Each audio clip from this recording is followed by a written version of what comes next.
Looking at the key fob inside of the Nissan Armada. Similar style to a lot of other Nissan vehicles. So you've got the remote start button, lock, unlock, trunk release, horn or panic alarm, and then there's also a release for the emergency access key. So if the fob's ever died on you, just get access to that key, insert in order to get inside, and then you can also use that mechanical key to lock the glove box. If the fob battery's died, you're just going to place the fob here in order to be able to start up. There's a walk-away lock feature and a walk towards unlock. I'll show you how to set that up in a second. In order to remote start, just make sure the vehicle's locked first. Then you're going to push and hold the top circle button for a few seconds. That's going to start the vehicle up. In order to cancel the remote start, push and hold that circle button in order to do it. Now, in order to get into the trunk, you can push and hold the button here in order to be able to do it on the fob. Just underneath the second A in Armada, there's a button there. There's a foot activated option too. But from the fob, you're just going to push and hold that circle button in order to do it.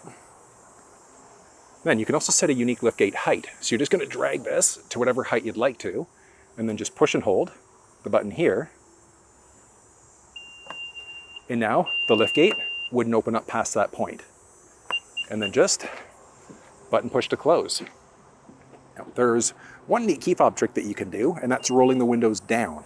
In order to do it, just double push the unlock button and just hold on the second push. So you're just going to go 1, 2, and hold.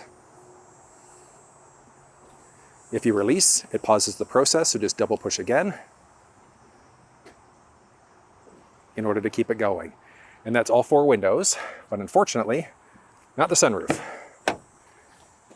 Some manufacturers have the option for global up. It would just be double pushing the lock button. Unfortunately, the Armada doesn't have that as an option. And while this is loading up, if you want full walkthroughs, so you want to know how to use the steering wheel buttons, go through the cluster or the infotainment, you'll find full walkthroughs down in the description of this video. But what we want to do, it's actually inside of the cluster screen here. Look at this, so many things, but you're going to go to your settings. Once you're in settings, you've got your vehicle settings. Power back doors, you can toggle that off, which means that it's going to be a manual liftgate. You've got lighting options, so welcome headlight as you approach the vehicle. When you go to lock the doors, do the lights just turn off, or do they stay on for up to 3 minutes? Different options for locking, so you've got selective unlock. Is it just the driver's door, or all doors have become unlocked? Do you want to get feedback when you lock your door, so you actually lock and get a horn? I think that's useful. Auto door unlock, so when you want the doors to unlock, you've got your walk away lock. So as you walk away from the vehicle, as long as you've got the fob on you, the doors will lock. As you approach, it's automatically going to unlock the doors. Exterior door switch is the button along the driver door handle. So you could toggle that one off, which means that you can't use that button to get in the vehicle. So it's essentially unlocking or locking. Your rear door alert, if you've opened up the second row doors, it's going to tell you to check the back seats.